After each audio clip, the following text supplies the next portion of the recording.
जिस समय पर माता सती अपने प्राणों को त्यागी और माता सती के शव को लेकर भगवान शंकर ने अपने कंधे पर लिया और कंधे पर लेकर भगवान शंकर माता सती के शव को यहां वहां क्रोध में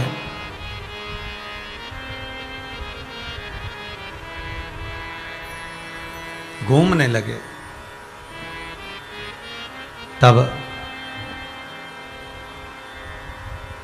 स्वयं भगवान विष्णु सम्मुख में आकर खड़े हो गए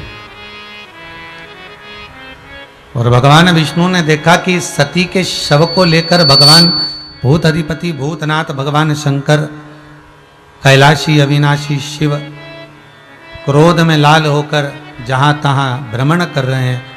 सुदर्शन चक्र को उठाकर, जो चक्र भगवान शंकर ने भगवान विष्णु को दिया था, वही चक्र से भगवान विष्णु स्वयं माता सती के शरीर के टुकड़े कर रहे।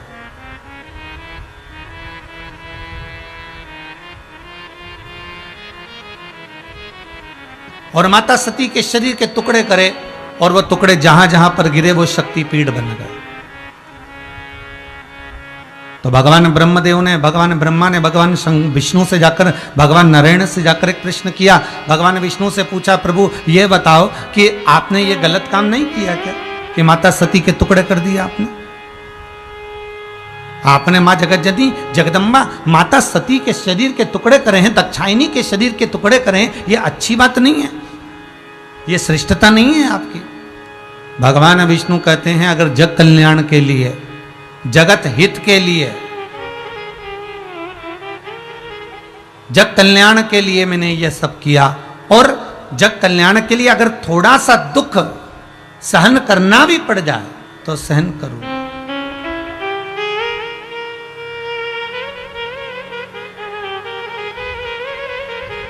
एक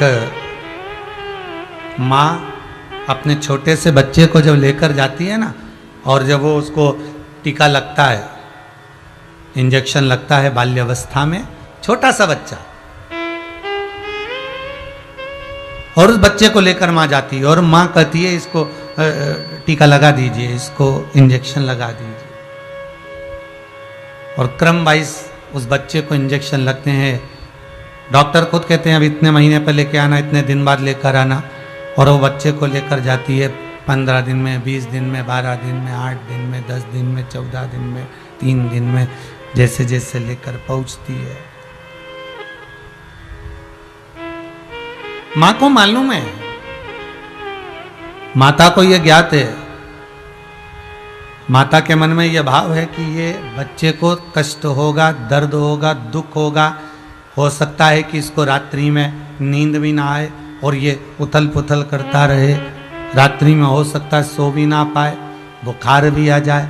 माता को ये सब मालूम है और माँ ये सब जानती है। उसके बाद भी माँ उस बच्चे को इंजेक्शन लगवाती है, माँ उस बच्चे को टीका लगवाती है। क्यों? क्योंकि माँ कहती है कि मैं अपना हित ना देखूं, इस बच्चे का हित देखूं, इस बच्चे का।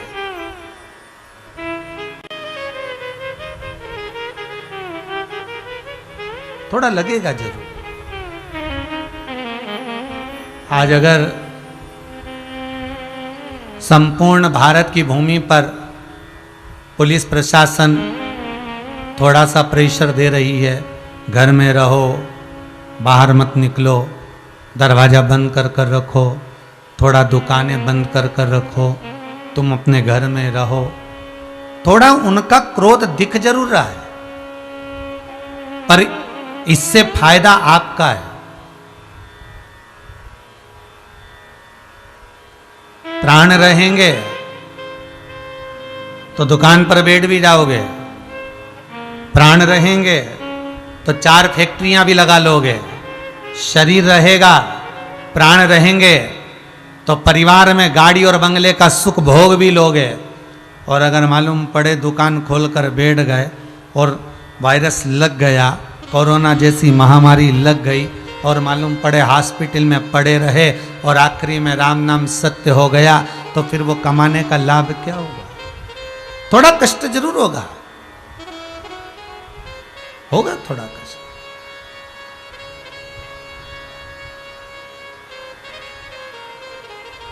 पर जग कल्याण के लिए, जगत हित के लिए अगर थोड़ा दुख भी सहन करना पड़ जाए तो चले। श्री सुखदेव जी महाराज जो भगवान शंकर का ही एक अंश माने जाते हैं, जिस समय पर भगवान सुखदेव जी महाराज स्वयं एक तोते का एक छोटा सा बच्चा, जिस समय पर भगवान अमर गुफा में शंकर भगवान माता पार्वती को अमर कथा श्रवण करा रहे हैं और एक कौटर में एक तोती बैठी है और कथा सुनाने के समय पर भगवान शंकर मां पार्वती से कहते हैं, पार्वती कथा मैं तुझे श्रवण करा रहा हूं, तो सुनने बैठी के है यहां पर एक बात मैं तुझसे कहना चाहूंगा कि ये त्रिशूल ले और इस त्रिशूल को लेकर चारों तरफ घूमकर आ जा, जिस कथा को मैं तुझे श्रवण कराऊं वो कथा कोई दूसरा ना सुने। पार्वती त्रिशूल लेकर जाती है, चारों तरफ घूमकर आती है, सबको भगा कर आ जाती है और पार्वती मैया कथा को सुनने के लिए बैठ जाती है। शंकर भगवान कथा कहना प्रारंभ कर देते, पार्वती कथा सुनना प्रारंभ कर देती और पार्वती मैया जब कथा सुनना प्रारंभ करती हैं, भगवान शंकर 3 बार ताली का नाद करते हैं। भगवान भूत अधिपति भगवान शंकर 3 बार ताली का नाद करते हैं और ताली का नाद करते से ही तोती का प्रसव हो जाता है और तोती के गर्भ का अंडा कोटर में गिर जाता है। शिवजी पार्वती मैया को अमर कथा सुनाते रहते हैं।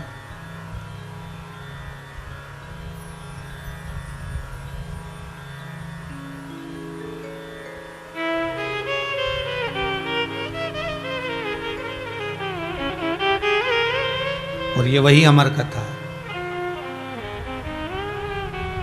जो भगवान शंकर बड़े भाव से अपने हृदय चित्त में धारण कर कर रखे थे। पार्वती मैया श्रवण करती है,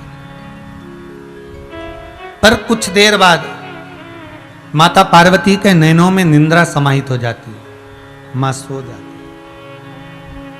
कल एक कथा में विराम पर एक छोटा सा भजन की लाइन गाई थी कि पाप करंता हसे ये मनवा, जाप करंता रोवे, पाप करंता हसे ये मनवा, जाप करंता रोवे, काम क्रोध में निस दिन जागे, कथा कीर्तन सो,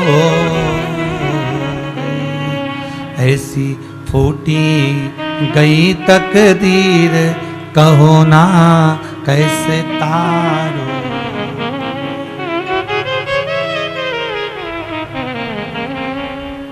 रात को 12-1 बजे तक अगर टीवी देखना है, फिल्म देखना है तो नींद नहीं आएगी।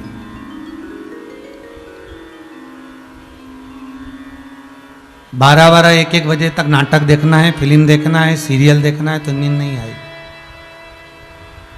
और मालूम पड़े किसी ने ले जाकर तुमको सुंदरकांड के पाठ में बिठा दिया, क्योंकि ज्यादातर जगह जगह पर सुंदरकांड का जो पाठ होता है ना वो रात को ही होता है, फ्री समय पर।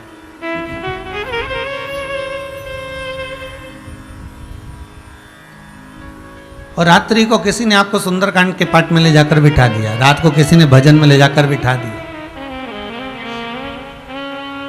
अरे वो भी जाने दो, हम तो कहेंगे वो एक व्रत आता है ना हरतालिका तीज का, जो रात्रि में होता है। महाराज वैसे तुम रात्रि को 2-2 बजे तक जागते रहोगे, नींद नहीं आएगी, पर जिस दिन तुम्हारा हरतालिका तीज का व्रत है, ऐसा होता है, यूं तुम रात दोपहर के 1-1 बजे तक भूखे रह जाओगे चल जाएगा, पर जिस दिन तुम्हारा एकादशी का व्रत है, जिस दिन तुम्हारा सोमवार का व्रत है, जिस दिन तुम्हारा मंगलवार का व्रत है, जिस दिन तुम्हारा चतुर्थी का व्रत है, जिस दिन तुम्हारा पंचमी छठ का तीज का व्रत है, उस दिन तुम्हें सुबह से बस उठते से चाय पीते से भूख लगना प्रारंभ हो जाएगी। ये है।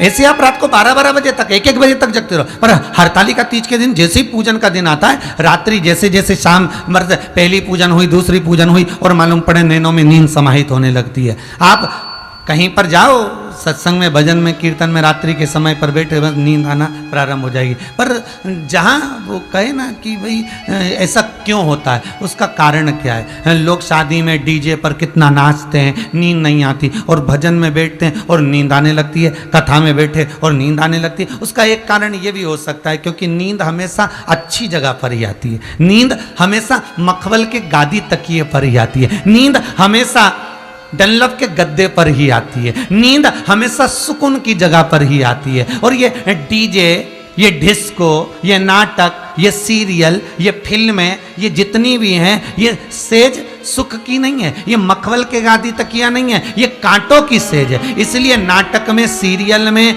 डिस्को में, पार्टी में, शादियों में नींद नहीं आएगी। पर सत्संग में, भजन में, कीर्तन में, स्मरण में, नामावली में नींद आएगी, क्योंकि वो मखमल की सेज हो जाती है, वो भगवान की गोद हो जाती है। और भगवान की गोद में जब मनुष्य बैठता है तो उसको आनंद की अनुभूति हो जाती है।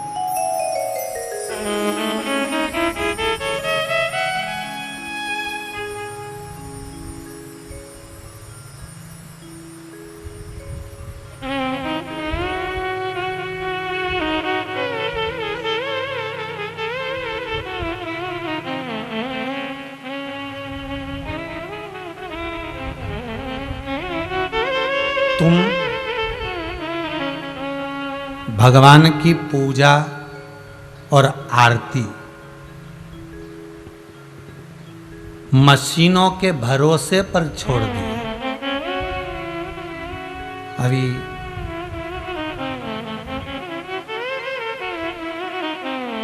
इससे पहले प्रतापगढ़ कथा थी और प्रतापगढ़ के पहले दुर्गापुर कथा थी।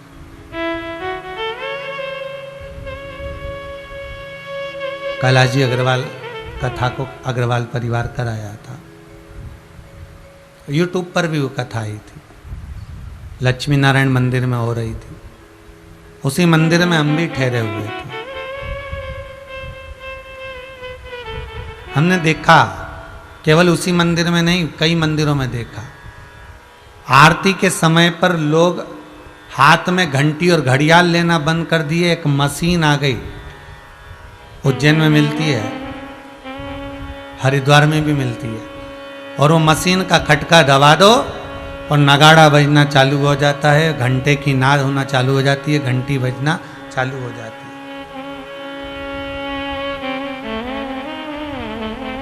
विचार करिए जरा, हमने आरती और पूजन को मशीनों के बल पर छोड़ दिया, इसलिए उस परमपिता परमात्मा ने भी तुमको वेंटिलेटर के बल पर छोड़ दिया।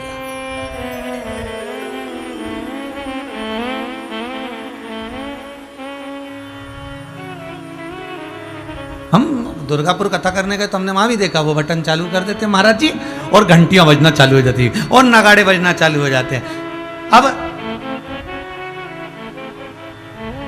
पूजा और आरती भी अगर मशीनों के बल पर हो रही है और तुमने भगवान की आरती और पूजन को मशीनों के बल पर अगर छोड़ दिया है, तो भगवान ने भी तुम्हें मशीनों के बल पर छोड़ दिया।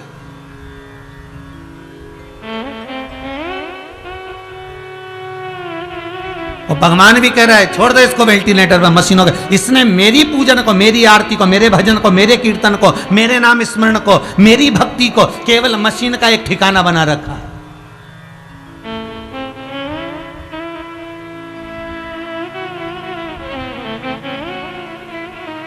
कोई कह रहा था भगवान हमारी सुनता क्यों नहीं। हमने हमारे एक कोई माता ने कहा हमारे पति चले गया इस कोरोना महामारी में, मैंने भगवान से इतनी विनती करी, इतनी पूजन करी, इतनी अर्चना करी, भगवान ने मेरी एक नहीं सुनी, भगवान ने मेरी जरा सी ना सुनी। हमने कहा माँ निवेदन है आपसे, पूरा लंबा समय निकाल कर देखिए पूजन में कितने समय से जुड़े हो आप, पूरा लंबा समय निकाल कर देखिए आप भगवान की भक्ति में कितना जुड़े हो आप।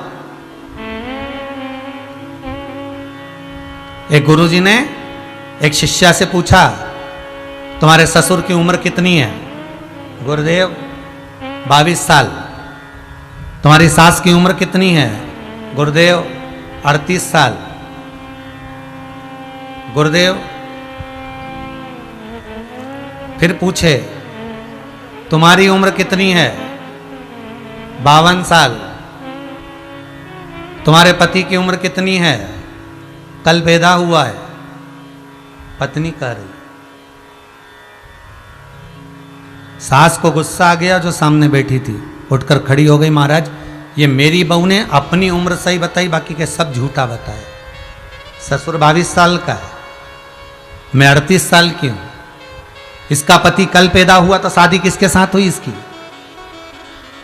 इसने केवल अपनी उम्र सही बताई, बाकी की सारी उम्र गलत बताई। गुरुजी हाथ जोड़कर बोले, मां आप बैठ जाओ, गुस्सा मत करो। मैंने आपकी बहू से आपकी उम्र पूछी है, और वो उम्र नहीं जो तुम्हारी है। मैंने आपकी बहू से केवल वो उम्र पूछी है कि कौन कितने समय से भगवान की सेवा में लगा है। ससुर भले 80 साल का हो गया, पर 22 साल से भगवान की पूजन कर रहा है। सास भले 70 साल की हो गई, पर 38 साल से भगवान का भजन कर रही है। पति भले 60 साल का हो गया, पर कल से भगवान की सेवा में लगा, इसलिए कल से ही पैदा हुआ। हमारी सही उम्र का अंदाजा हमें कहे कहां? 2 अगरबत्ती को लगा देना तुम पूजन समझते हो, अगरबत्ती को लगा देना पूजन समझते हो, भगवान के सामने दिया जला देना पूजन समझते हो, भगवान के मंदिर में जाकर 1 लोटा पानी चढ़ा देना पूजन समझते हो, भगवान के मंदिर में जाकर बेलपत्र चढ़ा देना, धतूरा चढ़ा देना पूजन समझते हो। यह पूजन नहीं है। भगवान के मंदिर में जाकर एक क्षण बैठकर उस परमात्मा से दिल की बात कह देना। भले तुम कुछ दिया लगाओ ना लगाओ, अगरबत्ती लगाओ ना लगाओ, तुम भगवान पर जल चढ़ाओ ना चढ़ाओ, बेलपत्री चढ़ाओ ना चढ़ाओ, पर मंदिर में जाकर, अर्थात मंदिर नहीं भी गए हो, अपने ही घर में रहकर अपने हृदय को साफ कर लेना, निर्मल कर लेना, और किसी के प्रति भेदभाव नहीं रखना, किसी के लिए अपशब्द नहीं कहना, किसी के लिए ताना नहीं देना, किसी के लिए गाली नहीं देना, किसी के लिए आड़ा टेढ़ा ना कहना। यह पूजन से बढ़कर भी पूजन है साहब। फिर तो तुम्हारी कथा और वो शिशुपाल की कथा में क्या अंतर है? वो शिशुपाल भगवान के सामने खड़ा है, और भगवान कह रहे हैं, दाऊ दादा ये मेरी बुआ का लड़का है, इसको समझा दो। ये गालियों पर गालियां दे रहा है, सहन नहीं करूंगा मैं, इसको कह दो आप, ये मेरी बुआ का लड़का है। अब शिशुपाल बुआ का लड़का है, भगवान के सामने खड़ा है, भगवान के सम्मुख में खड़ा है, उसके बाद भी भगवान उसके प्राणों को हर लिए, उसकी गालियां पूर्ण होने पर। उसका कारण क्या था? जब बुआ का बेटा था तो भगवान को मारना नहीं था।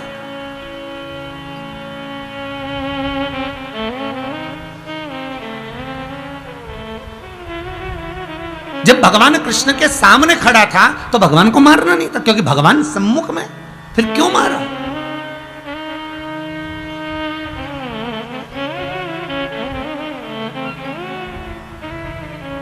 क्यों मारा? किस लिए?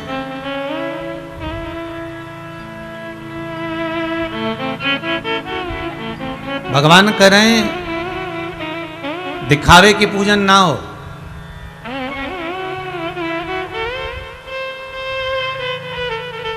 भोजन में झूठे किए हुए हाथ को पानी से धोया जा सकता है।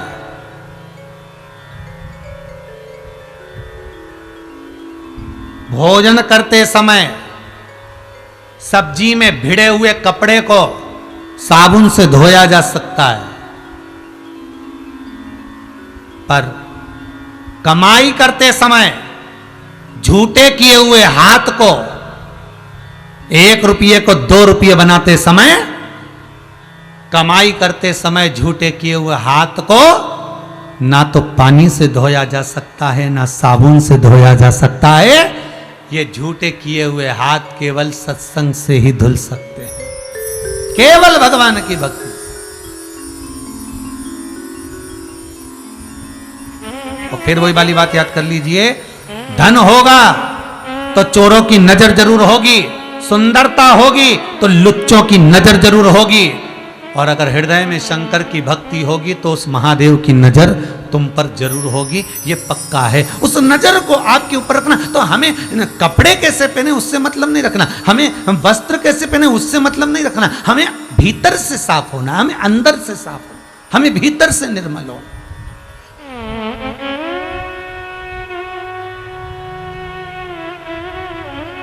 हमारा मन पवित्र नहीं है।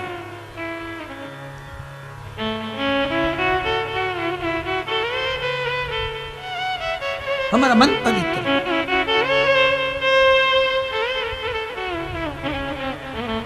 हमें भगवान की याद कब आती है? सोमवार आता है तब शंकर जी की याद आ जाती है, मंगलवार आता है तो हनुमान जी की याद आ जाती है। पूरे व्हाट्सएप पे देख लेना तुम भले हो, मंगलवार आएगा तो हनुमान जी का फोटो आ जाएगा, सोमवार आएगा तो शंकर जी का फोटो आ जाएगा, शनिवार आएगा तो शनि महाराज का फोटो आ जाएगा, शुक्रवार आएगा तो देवी जी का फोटो आ जाएगा, रविवार आएगा तो सूर्य नारायण भगवान का फोटो आ जाएगा। हम देवता को भी उसी दिन याद कर रहे हैं जिस दिन उसका वार है, इसके सिवाय हम उस देवता को याद नहीं कर रहे।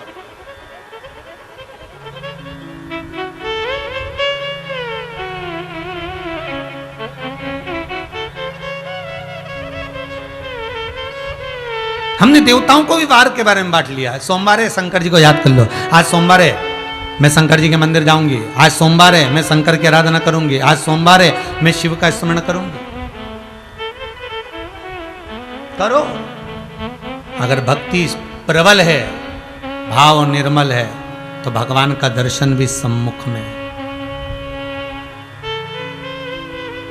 कल समीर जी के मोबाइल पर बहुत सारे लोगों ने अपने अपने फोटो डाले, उसमें कुछ फोटो लोगों ने डाले कि गुरुदेव से कहना 60% कोरोना था, पूरे शरीर बेकार हो चुका था, केवल मोबाइल पर शिव महापुराण की कथा को सुन सुनकर श्री शिवाय नमस्तुभ्यम का जाप कर कर ठीक होकर घर आ गया हूँ। गुरु जी को कहना, फोटो तक भेजा उस व्यक्ति ने। अगर आस्था चैनल वालों के पास में है वो फोटो तो दिखाइएगा।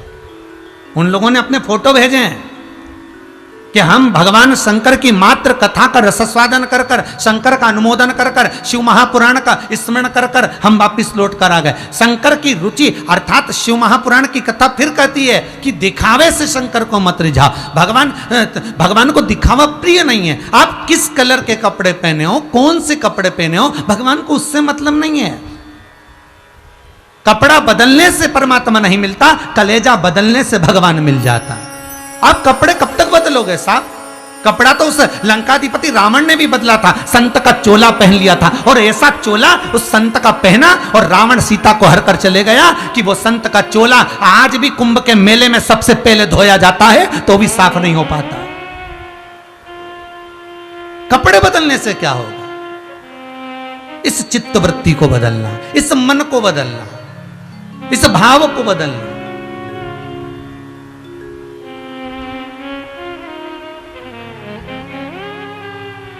आप उसको रिझाओ, मिलेगा।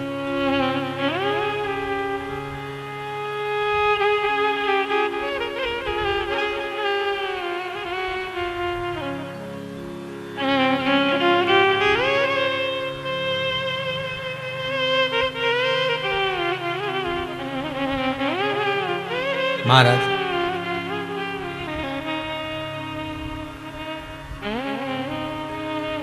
हे मंत्र महामंगलकारी,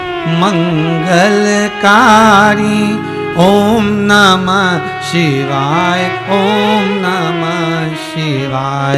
हे मंत्र महामंगलकारी, ओम नमः शिवाय, ओम नमः शिवाय। हे मंत्र महामंगलकारी, ओम नमः शिवाय, ओम नमः शिवाय। हे मंत्र महामंगलकारी, ओम नमः शिवाय, ओम नमः शिवाय। ओम नमः शिवाय, ओम नमः शिवाय, ओम नमः शिवाय, ओम नमः शिवाय। ओम नमः शिवाय, ओम नमः शिवाय, ओम नमः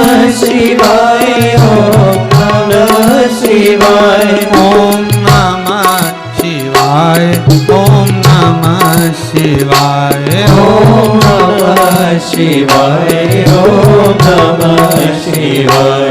हे मंत्र मंगलकारी ओम नमः शिवाय ओम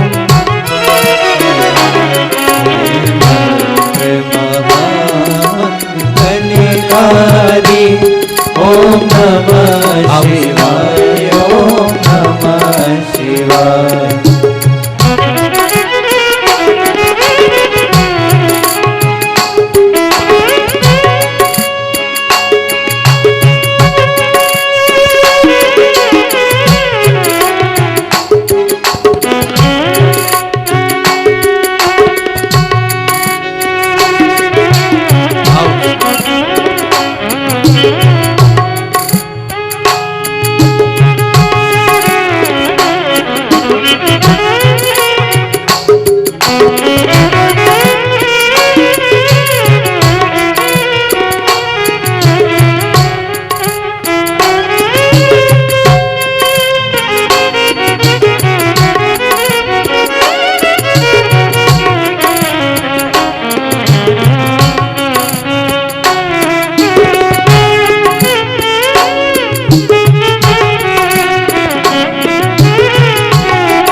जिस मंत्र को जपा श्री राम ने,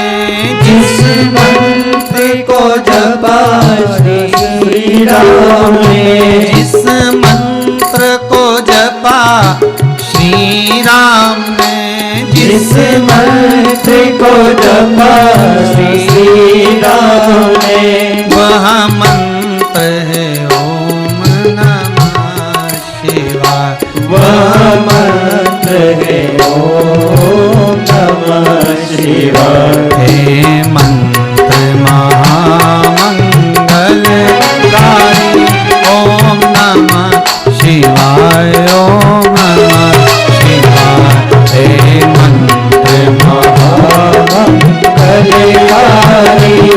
ओम नमः शिवाय ओम नमः शिवाय। ओम नमः शिवाय ओम नमः शिवाय ओम नमः शिवाय ओम नमः शिवाय। ओम नमः शिवाय ओम नमः शिवाय। ओम नमः शिवाय ओम नमः शिवाय। ओम नमः शिवाय ओम नमः शिवाय। ओम नमः शिवाय ओम नमः शिवाय। हे मंत्र महामंगलकारी ओम नमः शिवाय ओम नमः शिवाय। हे मंत्र महामंगलकारी ओम नमः शिवाय ओम नमः शिवाय।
ओम नमः शिवाय। ओम नमः शिवाय। ओम नमः शिवाय। हे मंत्र महान मंगलकारी ओम नमः शिवाय।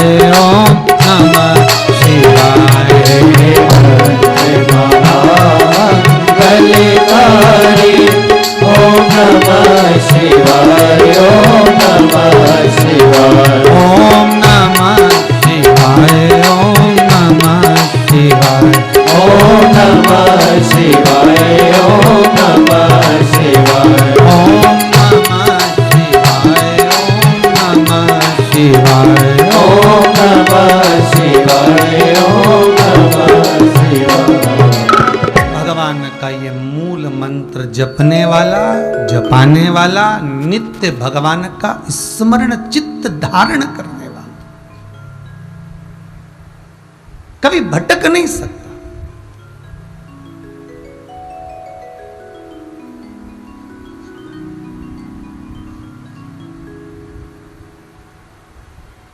हाँ, इतना जरूर है, तोते के बच्चे ने कथा सुनी, व्यास जी के घर में गया, बेटिका के गर्भ से जन्म लिए, शुकदेव नाम पड़ गया।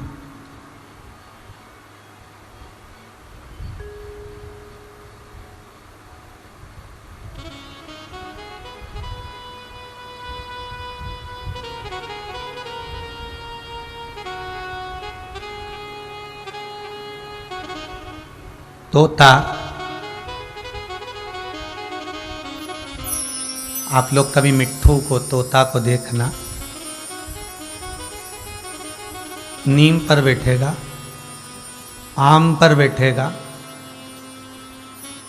बड़ा चतुर होता है, कांटे की झाड़ी पर कम बैठता है, पर वही तोता, वही सुखदेव जी महाराज जो जन्म लेने के बाद अवस्था धारण कर कर वन को जाने लगे और श्री वेद व्यास जी महाराज उनको पकड़ कर लेकर आए। चलो, कहाँ जा रहे हो? महाराज मेरा मन नहीं है गृहस्थाश्रम में पढ़ने का,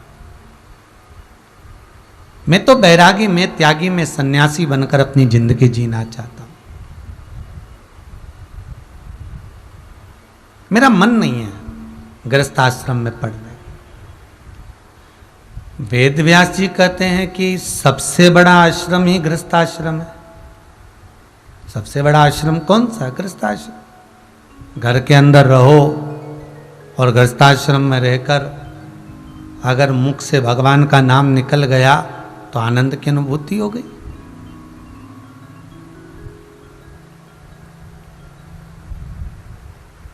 कहां भटकना व्यर्थ का? घर में रहो, परिवार में रहो और गृहस्थाश्रम में रहकर भगवत भजन करो। सुखदेव जी महाराज राजी नहीं हुए, वेद व्यास जी ने उनको खूब समझाया, बड़ी मुश्किल से राजी, बड़ी मुश्किल से। और राजी हो भी गए तो मन में आया कि मैं घर में रहूं, गृहस्थाश्रम में जीऊं, अनुमोदन किसका करूं? देखिएगा, जिन शंकर के मुख से श्री सुखदेव जी महाराज ने कथा का रसस्वादन श्रवण किया हो, शिव के मुख से जब कथा को सुना हो, तो वो सुखदेव जी महाराज भगवान शंकर की वाणी को श्रवण करने के बाद सुख तो हृदय में वैसे ही समाहित हो गया, तो फिर भटके का? फिर एक बार मन में आ गया सुखदेव जी के मन में कि अब मैं गृहस्थाश्रम में नहीं पढ़ना चाहता। फिर वेद व्यास जी ने उनको राजा जनक जी के घर पर भेजा, देवी भागवत में लिखा है। और देवी भागवत में लिखा कि राजा जनक के यहाँ भेजा गया, और जनक जी महाराज के यहाँ पर जब सुखदेव जी महाराज गए और जाकर दरवाजे पर खड़े होकर कहा, कह दो श्री वेद व्यास जी महाराज के पुत्र महाज्ञानी श्री सुखदेव जी महाराज आए। जनक जी निकल कर बाहर नहीं आए। जनक जी निकलकर बाहर नहीं आए, क्योंकि उनको लगा अहंकार के शब्द जब निकलते हैं तब तक भगवान का मिलना बड़ा कठिन हो जाता है। अहंकार के शब्द जब छूट जाते हैं तब परमात्मा मिलता जरूर है। अहंकार के शब्द गए और भगवान मिले।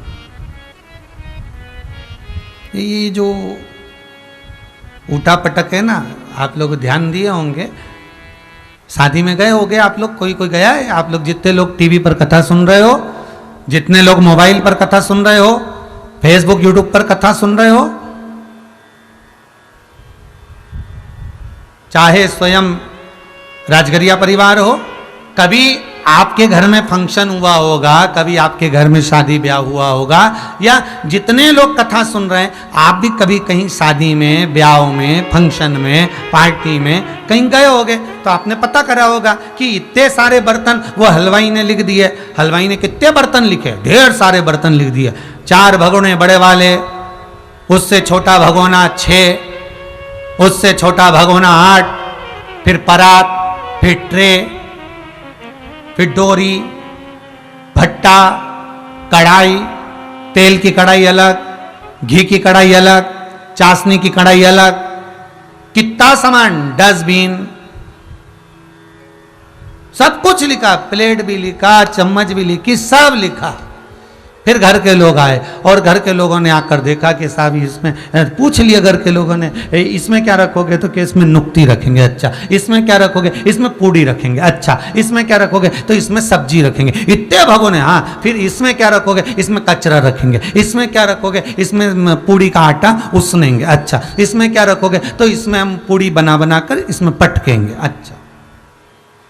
फिर एक इतना लंबा डंडा, ऐसा, ये माइक का डंडा दिख रहा, ऐसा एक लंबा डंडा, और उसमें एक ऐसा चपटा सा ऐसा पलटा, उसको कहते हैं पलटा या खोचा। अब तुम्हारे यहाँ जो भी बोलते हो भाई, जितने लोग तुम लोग कथा सुन रहे हो ना, तुम्हारे यहाँ जो बोलते हो, अब तुम्हारे यहाँ क्या बोलते होंगे हमको नहीं मालूम है। और एक लंबा सा डंडा और उसमें ऐसा लगा हुआ, उसको हमारे यहाँ पलटा कहते हैं, खोचा कहते हैं, वो पड़ा हुआ था। तो हलवाई ने, फिर एक व्यक्ति ने पूछा ये क्या है?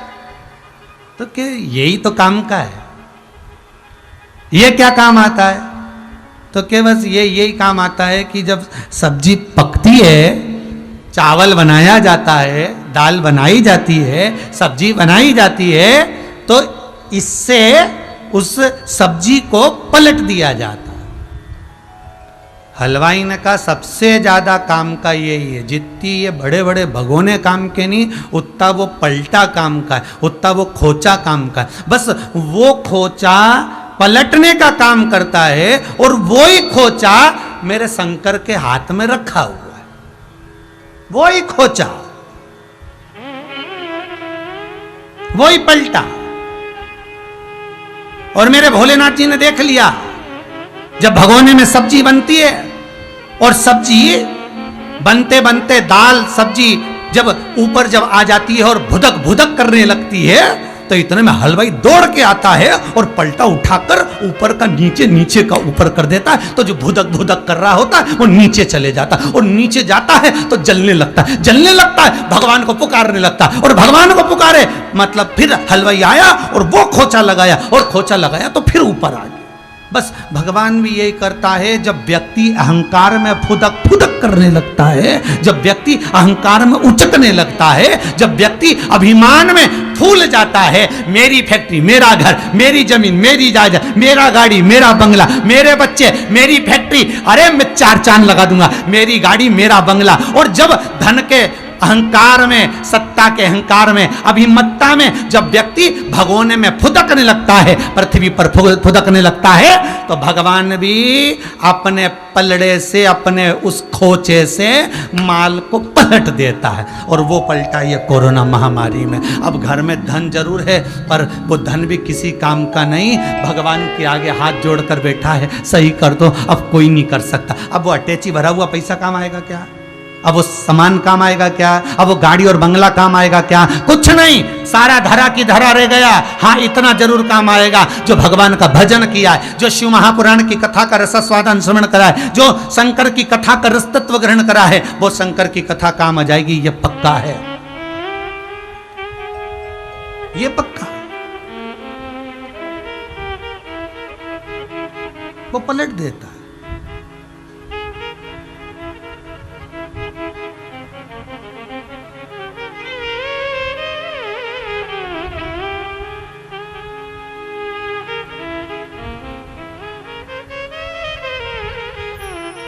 मनुष्य को सीधा करने का तरीका भगवान को बहुत सारे हैं।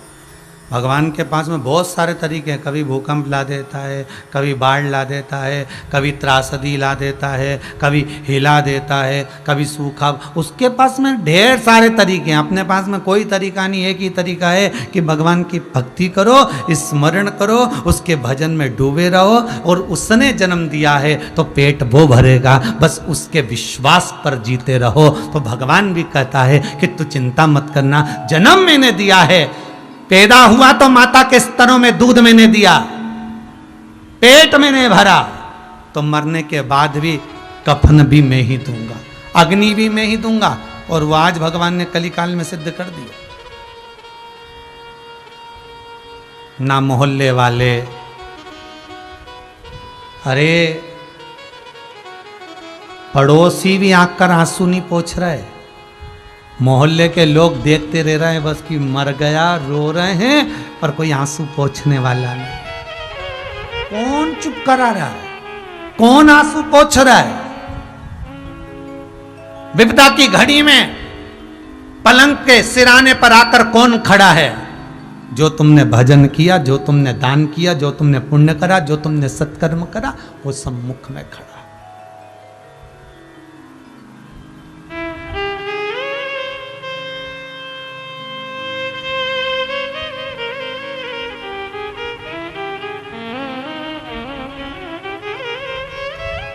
आज हमारे सुपुत्र राघव जी कह रहे थे, पापा एक वो भजन है ना अपना, भजन करो भरी जवानी में, बुढ़ापा किसने देखा है।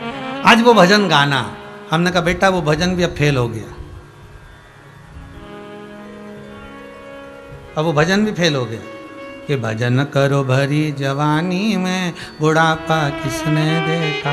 2021 में देखा कि बुढ़े तो फिर भी ठीक है, जवान निपटे जा रहे हैं, अब कौन सा भजन लाओगे? अब उस भजन को थोड़ा सा बदल कर, भजन करो हर श्वास में, हर श्वास में, प्रत्येक श्वास में शिव रटो, वृथा जन्म मत खोए, ना जाने इस श्वास का फिर आवन होए ना होए। अब वो श्वास आएगी ना आएगी भरोसा ही नहीं है। भजन भी गया, तेरा पल पल बीता जाए, मुख से जप ले नमः शिवाय। बस अब तो भगवत भजन हर पल, हर घड़ी, हर क्षण, हर श्वास में भगवान को रोज धन्यवाद दो, प्रतिदिन।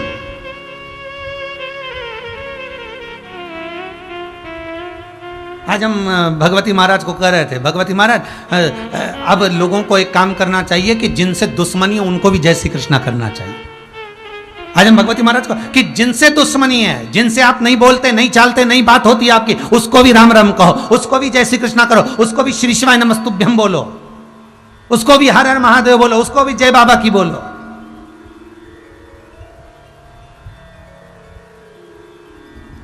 क्योंकि ये समय अब दुश्मनी निभाने का नहीं, अब प्रेम बांटने का है। और प्रेम बांटने के लिए तुम्हें कहीं जाने की जरूरत नहीं, तुम अपने घर पर रहो, तुम अपने घर में रहो, और घर में रहकर अपने जिससे दुश्मनी भी हो गई ना, उसको फोन लगाकर कह दो तुम चिंता मत करना, हम बैठे हैं, बिल्कुल टेंशन मत लेना, भगवत भजन करो।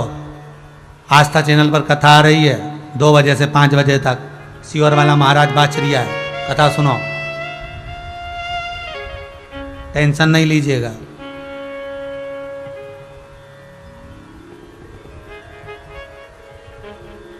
बाद में ओम शांति लिखने से अच्छा है पहले ही भगवत भजन का स्मरण कर लो, उससे प्रेम की वाणी बोल लो।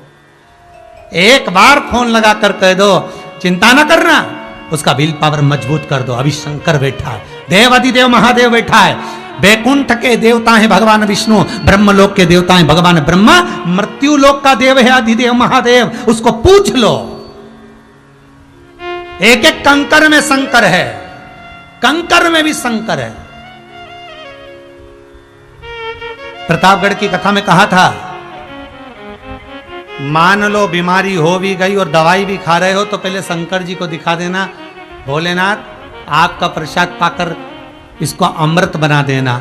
शिव जी को दिखाकर उस दवाई को खाना तो वो अमृत भी हो जाएगा।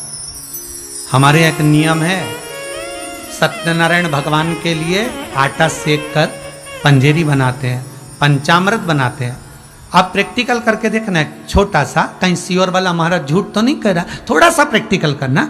जैसे सत्यनारायण जी की पंजेरी बनाते हो, पंचामृत बनाते हो, दूध दही शहद घी मिलाकर, तो एक कटोरा पंचामृत पंजेरी सीरा सत्यनारायण जी के सामने रख दो और एक कटोरी बना के फ्रिज के ऊपर रख दो, वो पंचामृत वो पंजेरी, और दोनों को खाकर देखना। सत्यनारायण भगवान की कथा के बाद सत्यनारायण भगवान का प्रसाद पंचामृत खाकर देखना, और सत्यनारायण भगवान की कथा होने के बाद जो फ्रिज पर रख के आए थे उसको खाकर देखना। दोनों में स्वाद किस में आएगा? बोलो रे जितने टीवी के सामने बैठे हो, जितने आस्था चैनल पर कथा सुन रहे हो, सब बोलो हृदय से कि जो फ्रिज में रखा है, जो फ्रिज के ऊपर रखा है, उसमें स्वाद आएगा क्या? नहीं। स्वाद काय में आएगा?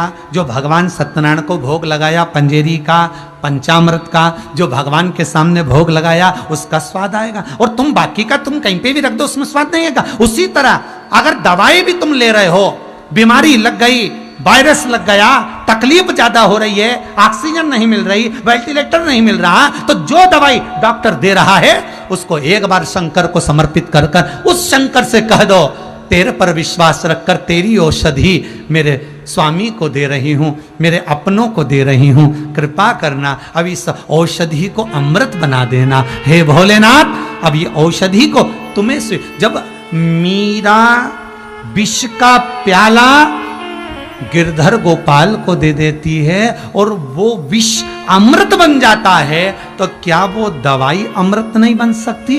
बस विश्वास रखकर दोगे तो अमृत बन जाएगी। विश्वास रखकर।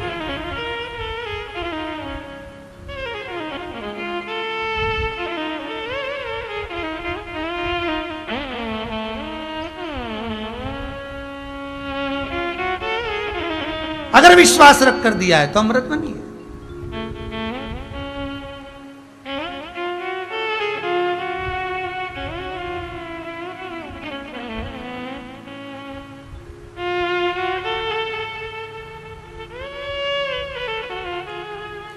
बड़े बड़े कोविड सेंटर बने, बहुत बड़ा कोविड सेंटर इंदौर में बनाया गया, सूचना मिली बहुत बड़ा कोविड सेंटर बना हुआ है और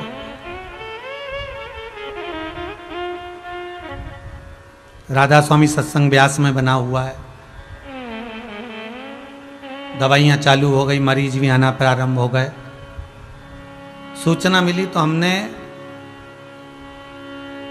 एक माहेश्वरी जी हैं, उनको खबर करी कि एक काम करिए, आप वहाँ पर जाकर थोड़ा सूचना दो कि जितने मरीज इस कोविड सेंटर में रह रहे हैं उनको कम से कम 5 या 10 मिनट का भगवत कीर्तन कराओ।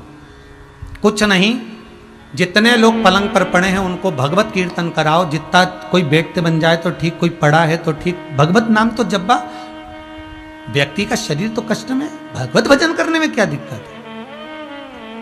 आज भगवान की ऐसी कृपा हुई कि उस कोविड सेंटर में भगवत नाम का जाप भी चालू हुआ और धीरे धीरे जाप चालू होते होते जितने कोविड सेंटर हैं उसमें 15 से 20 मिनट का कीर्तन भजन लोग जपवा रहे हैं और लोग उस कीर्तन के बल पर मरीज धीरे धीरे ठीक होते चले। ये भगवत भजन का बल है।